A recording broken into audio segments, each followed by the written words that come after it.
6 people have been killed in violence between Israelis and Palestinians. 3 Israelis were stabbed to death in a Jewish settlement in the Israeli-occupied West Bank on Friday. It happened just hours after 3 Palestinians were killed in violence sparked by Israel's installation of metal detectors at entry points to the Noble Sanctuary Temple Mount compound in Jerusalem's walled Old City. The region has been plagued by multiple waves of stabbings, shootings and car-rammings in recent years. This is the 3rd round of major conflict in July alone. CGTN's Zhao Yunfei has more on the latest violence. Tensions between Israel and Palestine reached a new height as Palestinian President Mahmoud Abbas announced the freezing of contacts with Israel on all levels. East Jerusalem is the eternal capital of our people and our state, and we have the sovereignty over it and on its holy sites. We will keep saving it and we'll keep working on liberating the city from the occupation. The decision comes after 2 conflicts took place within just 1 day. 3 Palestinians were killed and hundreds were injured during clashes with Israeli security forces in East Jerusalem.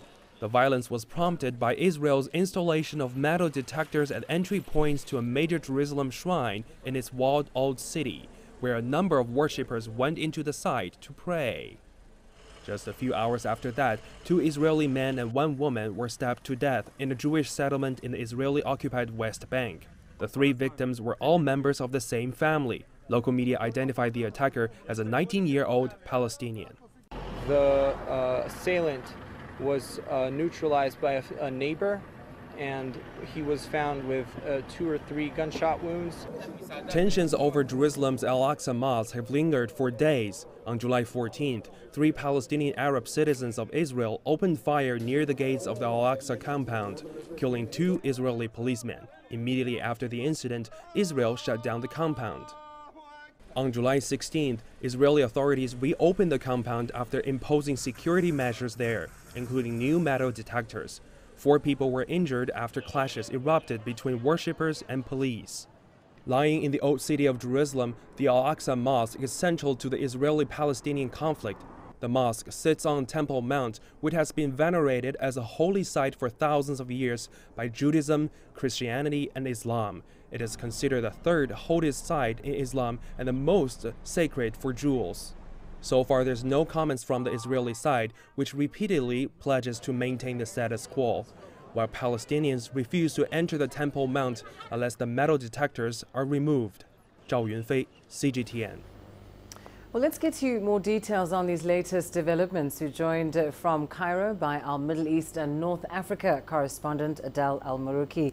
Adel, a 3rd round of violence in just the month of July. How is this being viewed in the region? Is there any expectation that this conflict will ease soon?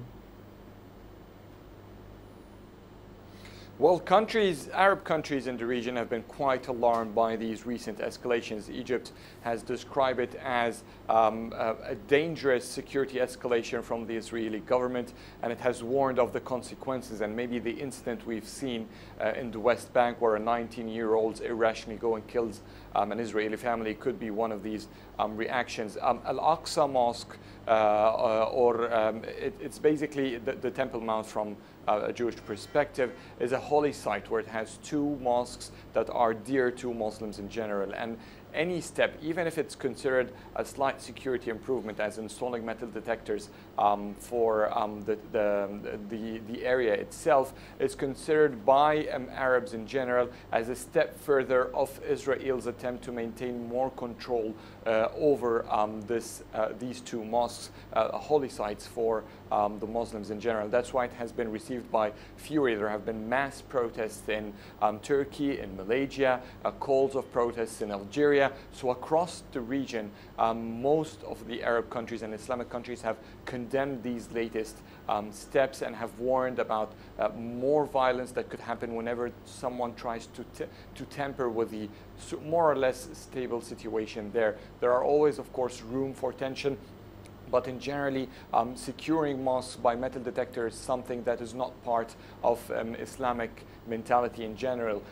All mosques should be open and a place of peace without no previous security measures usually taken at most of these sites. In any case, Egypt and many other countries, like the Arab League as well, has called the Israeli government to resort to rational and wisdom to resolve this crisis. They have said that there are numerous efforts recently exerted to revive the peace talks, and this should be the main focus of all parties, Israel included, to focus on that instead of trying to tamper with the situation on the ground and spark more violence. And indeed, the reaction so far that we've seen from Palestinian President Mahmoud Abbas is to announce what he's called the freezing of contacts with Israel on all levels. It's quite a serious move. In your view, Adel, do you think Egypt might try and play a mediating role as it has done in the past in this particular instance?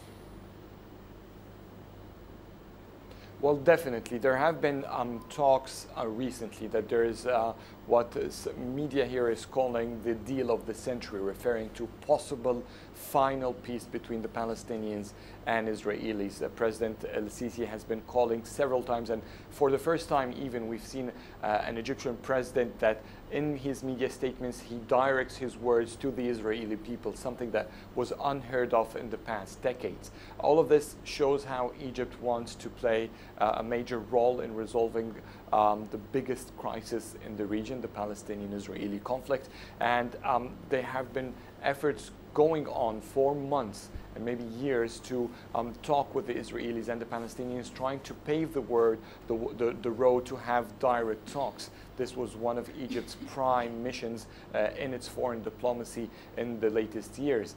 And what happens now with these escalation violence, what has drove the foreign ministry to warn about the serious consequences that it could have, not just of violence on the ground, where we've seen now people are dying from both sides, but what Egypt fears the most is that these actions, these violent clashes at around Al-Aqsa Mosque in Jerusalem, they could maybe have a serious impact on the hope that many Arab countries led by Egypt and Jordan as the two major collaborators in the Palestinian crisis to revive the peace talks. And this is what most Arab countries want. This is what even now we've been hearing some countries like Saudi Arabia and the Gulf, who have for a long time had the usual cut of ties with Israel, are now referring that they can have normalized ties with Israel on the basis of achieving peace. So all of this is at risk,